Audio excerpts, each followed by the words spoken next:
അനുഗ്രഹിക്കപ്പെട്ട നല്ല സമയത്തിനായി ഞാൻ ദൈവത്തെ സ്തുതിക്കുന്നു, സ്തോത്രം ചെയ്യുന്നു. ദൈവവചനം ശ്രവിച്ചുകൊണ്ടിരിക്കുന്ന എല്ലാ ദൈവമക്കൾക്കും വീണ്ടും വരാമെന്നരുളി ചെയ്തവനായ കർത്താവായ യേശു ക്രിസ്തുവിൻ്റെ തന്നെ നാമത്തിൽ ഞാൻ എൻ്റെ സ്നേഹവന്ദനം അറിയിക്കുന്നു. ഇന്നത്തെ അല്പസമയത്തെ ചിന്തയ്ക്കായി യെശയ്യാ പ്രവചനം 8-ാം അധ്യായം 11 മുതൽ 14 വരെയുള്ള വാക്യങ്ങൾ നമുക്ക് വായിക്കാം. യഹോവ ബലമുള്ള കൈകൊണ്ട് എന്നെ പിടിച്ചെന്നോട് അരുളി ചെയ്തത്, ഞാൻ ഈ ജനത്തിൻ്റെ വഴിയിൽ നടക്കാതിരിക്കേണ്ടതിന് എനിക്ക് ഉപദേശിച്ചു തന്നത് എന്തെന്നാൽ, ഈ ജനം കൂട്ടുകെട്ടെന്ന് പറയുന്നതിനൊക്കെയും കൂട്ടുകെട്ടെന്ന് നിങ്ങൾ പറയരുത്. അവർ ഭയപ്പെടുന്നതിന് നിങ്ങൾ ഭയപ്പെടുകയും വരുത്, ഭ്രമിച്ചു പോവുകയും വരുത്. സൈന്യങ്ങളുടെ യഹോവയെ ശുദ്ധീകരിപ്പിൻ, അവൻ തന്നെ നിങ്ങളുടെ ഭയവും നിങ്ങളുടെ ഭീതിയുമായിരിക്കട്ടെ, എന്നാൽ അവനൊരു വിശുദ്ധ മന്ദിരമായിരിക്കും. അനുഗ്രഹിക്കപ്പെട്ട വേദവാക്യങ്ങളാണ് നാം കേട്ടത്. വായിച്ച വാക്യങ്ങളുടെ വിശദീകരണത്തിലേക്കോ അതിൻ്റെ പശ്ചാത്തലത്തിലേക്കോ ഞാൻ കടക്കുന്നില്ല. പാപത്തിൽ രസിക്കുന്ന വ്യക്തികൾ ധാരാളമുണ്ട്. എന്നാൽ താൻ ചെയ്യുന്നതോ പ്രവർത്തിക്കുന്നതോ പാപമാണെന്ന അറിവ് ഇല്ലാതെ പാപം ചെയ്യുന്നവരും കണ്ടേക്കാം. പാപത്തിൽ രസിക്കുന്ന വ്യക്തികളുമായുള്ള കൂട്ടുകെട്ടുകൾ നമ്മെ വലിയ കഷ്ടതയിലേക്ക് നടത്തിക്കൊണ്ടു പോകും. തുടക്കത്തിൽ നമുക്കത് മനസ്സിലാവുകയില്ല. അങ്ങനെ പാപത്തിൽ രസിക്കുന്ന ആളുകൾ പാപം ചെയ്ത് ജീവിക്കുന്നത് പോലെ ഒരു ദൈവമകനോ ദൈവമകളോ തെറ്റ് ചെയ്യാതിരിക്കുവാൻ കർത്താവ് തൻ്റെ ദാസന്മാരായ പ്രവാചകന്മാരെയോ ദൈവദാസന്മാരെയോ ദൈവമക്കളെയോ വിട്ട് നമുക്ക് മുന്നറിയിപ്പുകൾ തരും. സത്യത്തിൽ ദൈവമാണ് മുന്നറിയിപ്പ് തരുന്നത്. ഒരു വ്യക്തിയെ കർത്താവ് അതിനായിട്ട് ഉപയോഗിക്കുന്നു എന്നേ ഉള്ളൂ. ദൈവഭയമുള്ള വ്യക്തികൾ താൻ കേൾക്കുന്ന ദൈവശബ്ദം തിരിച്ചറിഞ്ഞ് തൻ്റെ നന്മയ്ക്കായുള്ള വചനമാകയാൽ തെറ്റ് തിരുത്തി മുന്നോട്ട് പോകും. എന്നാൽ ദൈവഭയമില്ലാത്ത വ്യക്തിയാണെങ്കിൽ എന്നെ ഉപദേശിക്കുവാൻ നീ ആരാണെന്ന ഭാവത്തിൽ മുന്നോട്ട് പോകും. ഒന്നാമത്തെ വ്യക്തി തന്നെത്താൻ താഴ്ത്തുന്നത് മൂലം ദൈവം അവനെ സംരക്ഷിക്കും. രണ്ടാമത്തെ വ്യക്തി നിഗളം കാണിച്ചതിനാൽ പ്രതികൂലത്തിൽ വീണ് തകർന്നു പോവുകയും ചെയ്യും. ഇവിടെ നാം വായിച്ചു കേട്ട വചനത്തിൽ ഞാൻ ഈ ജനത്തിൻ്റെ വഴിയിൽ നടക്കാതിരിക്കേണ്ടതിന് എന്ന ഒരു പ്രയോഗം കാണാം. ആ വാക്കുകൾ അർത്ഥമാക്കുന്നത് ഈ ജനം നടക്കുന്നത് യഹോവയുടെ വഴിയിൽ ന്യായപ്രമാണം അനുസരിച്ചു കൊണ്ടല്ല, പിന്നെയോ അവർക്ക് ബോധിച്ച വഴിയിലും ഇഷ്ടമുള്ള പാതകളിലുമാണ്. അവർ നടക്കുന്ന വഴിയിൽ കൂടി നടന്നാൽ ചെന്നെത്തുന്ന സ്ഥലം ഭയാനകമായ സ്ഥലമാണ്. ഒരു യവനക്കാരൻ ലഹരിക്കടിമയായി ബൈക്ക് ഓടിച്ചു വരികയാണ്. റോഡിൽ കൂടി നടന്നു പോയിക്കൊണ്ടിരുന്ന ഒരു പാവപ്പെട്ട വൃദ്ധനായ ദൈവദാസനോട് നരകത്തിലേക്കുള്ള വഴി ചോദിച്ചു. തന്നെ പരിഹസിച്ചുകൊണ്ടുള്ള ചോദ്യമായിരുന്നു അത് എന്ന് ആ ദേവദാസന് മനസ്സിലായി. മദ്യം കഴിച്ച് സുബോധമില്ലാത്ത ആ വ്യക്തിയോട് ദേവദാസൻ പറഞ്ഞു, നീ ഇപ്പോൾ യാത്ര ചെയ്യുന്ന വഴിയിൽ നേരെ ചെന്നാൽ നരകത്തിൽ എത്താം എന്ന്. ആ മറുപടി കേട്ട യവനക്കാരൻ ഒരു പരിഹാസച്ചിരി ചിരിച്ചുകൊണ്ട് തൻ്റെ ബൈക്ക് അതിവേഗം ഓടിച്ചുപോയി. ദേവദാസൻ പതിയെ നടന്ന് മുന്നോട്ട് തന്നെ പോയി. അല്പദൂരം ചെന്നപ്പോൾ തന്നോട് നരകത്തിലേക്കുള്ള വഴി ചോദിച്ച ആ യൗവനക്കാരൻ ഒരു അപകടത്തിൽപ്പെട്ട് മരിച്ചു കിടക്കുന്നതാണ് കണ്ടത്. ജനമെല്ലാം ഓടിക്കൂടിയെങ്കിലും ആശുപത്രിയിൽ കൊണ്ടുപോകേണ്ടി വന്നില്ല, കാരണം മരിച്ചു കഴിഞ്ഞിരുന്നു.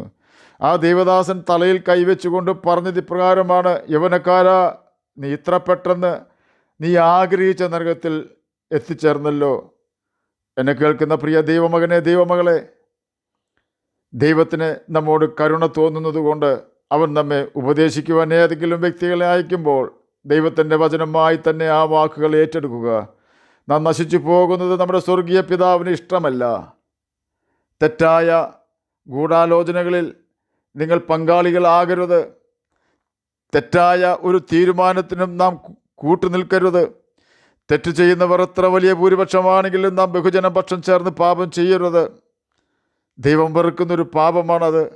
പാപത്തിൽ രസിക്കുന്നവർ ഭയപ്പെടുന്നത് പോലെ നാം ഭയപ്പെടേണ്ട കാര്യമില്ല. കാരണം കർത്താവ് നമ്മോട് പറയുന്നു, ഒന്നിനെക്കുറിച്ചും വിചാരപ്പെടരുത് എന്ന്. ഭാവിയെക്കുറിച്ചോ തലമുറകളെക്കുറിച്ചോ നമുക്ക് ഭാരപ്പെടേണ്ട കാര്യമില്ല. കാരണം നമുക്ക് വേണ്ടി വിചാരപ്പെടുന്നവനാണ് കർത്താവായ യേശു ക്രിസ്തു. നാം അതുകൊണ്ട് ഒരാളുടെയും ഗൂഢാലോചനകളിൽ പങ്കാളികളാകരുത്. ഏതെങ്കിലും വ്യക്തികളോട് നാം ഭാരപ്പെട്ടിരിക്കുന്നുവെങ്കിൽ നേരിൽ കണ്ട് ആ വ്യക്തിയോട് കാര്യം തുറന്നു പറയുക. നിന്റെ വഴക്ക് കൂട്ടുകാരനുമായി പറഞ്ഞു തീർക്കുക, എന്നാൽ മറ്റൊരുത്തൻ്റെ രഹസ്യം വെളിപ്പെടുത്തരുത് എന്ന് സദൃശവാക്യങ്ങൾ 25-ാം അധ്യായം 9-ാം വാക്യത്തിൽ രേഖപ്പെടുത്തിയിരിക്കുന്നു. നാം ചെയ്യേണ്ടത് ഒന്ന് മാത്രം. യെശയ്യാ പ്രവചനം 8-ാം അധ്യായം 13-ഉം 1 പത്രോസ് 3-ാം അധ്യായം 14 വാക്യങ്ങളിൽ രേഖപ്പെടുത്തിയിരിക്കുന്നത് പോലെ യഹോവയെ, കർത്താവായ യേശു ക്രിസ്തുവിനെ നിങ്ങളുടെ ഹൃദയങ്ങളിൽ കർത്താവായി വിശുദ്ധീകരിപ്പിൻ, അവൻ തന്നെ നിങ്ങളുടെ ഭയവും നിങ്ങളുടെ ഭീതിയുമായിരിക്കട്ടെ. ഇവിടെ ക്രിസ്തുവിനെ നിങ്ങളുടെ ഹൃദയങ്ങളിൽ കർത്താവായി വിശുദ്ധീകരിപ്പിൻ എന്നതുകൊണ്ട് ഉദ്ദേശിക്കുന്നത് യേശുവിനെ നമ്മുടെ ജീവിതം നിയന്ത്രിക്കുന്നതിനായി അനുവദിക്കുക എന്നാണ്. യേശുവിന് കർത്താവും രക്ഷിതാവുമായി അംഗീകരിക്കുന്നതിനായി നാം ചെയ്യേണ്ടത്, നീ എൻ്റെ പാപങ്ങൾ ക്ഷമിക്കണമേ, നിൻ്റെ ക്രൂശിലെ രക്തം എൻ്റെ സകല പാപങ്ങളും ക്ഷമിക്കുവാൻ ശക്തിയുള്ളതാണെന്ന് ഞാൻ വിശ്വസിക്കുന്നു, ഇനിമേൽ ഞാൻ പാപം ചെയ്യുകയില്ല എന്ന് നമ്മുടെ ഹൃദയത്തിൽ പറയുകയും പാപം ചെയ്യാതെ ജീവിക്കുകയും ചെയ്യുക എന്നതാണത്. ആ നിമിഷം യേശു നമ്മുടെ ഹൃദയത്തിൽ സമാധാനം കൊണ്ട് നിറയ്ക്കും. നമുക്കത് ശരിയായി മനസ്സിലാക്കുവാൻ കഴിയും. രോഗത്തിൽ നിന്നും ശാപത്തിൽ നിന്നും കർത്താവ് നമ്മെ രക്ഷിക്കും. ദുശ്ശീലങ്ങളിൽ നിന്നും പാപസ്വഭാവത്തിൽ നിന്നും യേശു നമ്മെ രക്ഷിക്കും. മരണഭയത്തിൽ നിന്നും യേശു നമ്മെ രക്ഷിക്കും. ദാരിദ്ര്യത്തിൽ നിന്നും നമ്മെ രക്ഷിക്കും. നാം അവനെ ഭയപ്പെടണം എന്ന് പറഞ്ഞാൽ സിംഹത്തെ കാണുമ്പോൾ ഉള്ള ഭയമല്ല വേണ്ടത്. നമ്മുടെ ആത്മാവ് നരകത്തിൽ പോകാതെ രക്ഷിച്ച യേശു ക്രൂശിൽ ചിന്തിയ രക്തം ഓർത്ത് ആ യേശുവിൻ്റെ കൽപ്പനകൾ അനുസരിക്കുക എന്നേ അതിനർത്ഥമുള്ളൂ. അത് അനുസരിക്കുന്നില്ലെങ്കിൽ നാം പേടിക്കണം. കാരണം സാത്താൻ നമ്മെ പ്രതികൂലത്തിലാക്കും. യേശു വിശുദ്ധനാണ്, അവൻ മാത്രമേ വിശുദ്ധനുള്ളൂ. പാപം ചെയ്യാത്തവൻ എന്നർത്ഥമാണ് വിശുദ്ധൻ എന്ന പദം കൊണ്ട് ഉദ്ദേശിക്കുന്നത്. ദൈവത്തിൻ്റെ കൽപ്പനകൾ പ്രമാണിക്കുന്ന വ്യക്തികളെയാണ് ബൈബിൾ വിശുദ്ധൻ എന്ന് വിളിക്കുന്നത്. യേശുവിനെക്കുറിച്ച് അവൻ നിർമ്മലൻ, നിർദോഷൻ, പാപത്തോട് വേർപെട്ടവൻ, സ്വർഗത്തെക്കാൾ ഉന്നതനായി തീർന്നവൻ എന്നെല്ലാം രേഖപ്പെടുത്തിയിരിക്കുന്നു.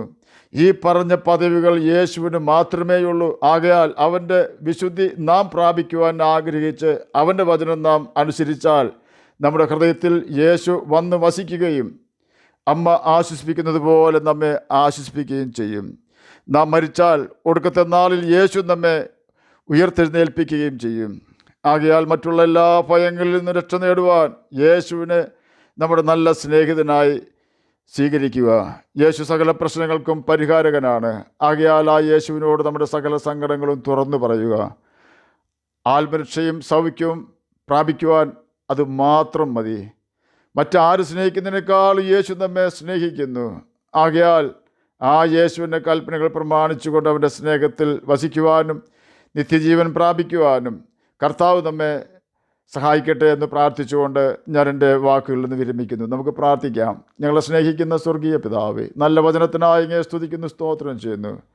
അങ്ങയെ ഞങ്ങളുടെ ഹൃദയങ്ങളിൽ വിശുദ്ധീകരിക്കുവാൻ തക്ക കൃപ ഞങ്ങൾക്ക് തന്ന് സഹായിക്കുകയാണമേ. അങ്ങയുടെ കൽപ്പനകൾ പ്രമാണിച്ചുകൊണ്ട് ജ്യോതിഷികളെപ്പോലെ തിളങ്ങുവാൻ അടിയനെ കേൾക്കുന്ന അങ്ങയുടെ കുഞ്ഞുങ്ങളെ സഹായിക്കുകയാണമേ. സമാധാനമില്ലാത്ത പ്രിയപ്പെട്ടവർക്ക് സമാധാനം കൊടുക്കുകയാണമേ. സ്വന്തമായി വീടില്ലാത്തവർക്ക് വീട് കൊടുക്കണമേ. ജോലിയില്ലാത്തവർക്ക് ജോലി കൊടുക്കണമേ. കടഭാരമുള്ളവർക്ക് കടഭാരത്തിന് പരിഹാരം വരുത്തി കൊടുക്കണമേ. പീഡ അനുഭവിക്കുന്ന ജനത്തെ അങ്ങ് രക്ഷിക്കണമേ. പ്രാർത്ഥന കേട്ടതിനായി സ്തോത്രം. യേശുവിൻ്റെ നാമത്തിൽ തന്നെ ആമേൻ. കർത്താവ് എല്ലാവരെയും അനുഗ്രഹിക്കട്ടെ. സ്തോത്രം.